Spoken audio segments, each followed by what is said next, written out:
Can I just tell you that one of the worst things that you can do to yourself, that you can allow yourself, your body to go through, is to become tired, isolated, and hungry.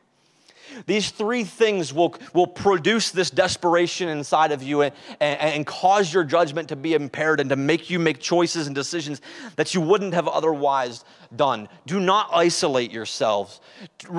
Do your best to remain healthy and to stay fed and to take care of your physical body and get your rest. Because whenever you work yourself into the ground or you starve yourself or you isolate yourself too much, what it does, church, it causes you to go crazy.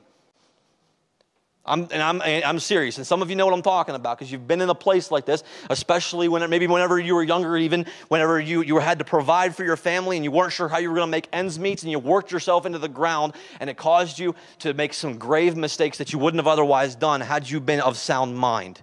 And so this is really important. Do not allow yourself to get into a place like Esau does here where he's starving and it causes him to sign over something that's really, really, really valuable to him. Maybe not now, but it will be later.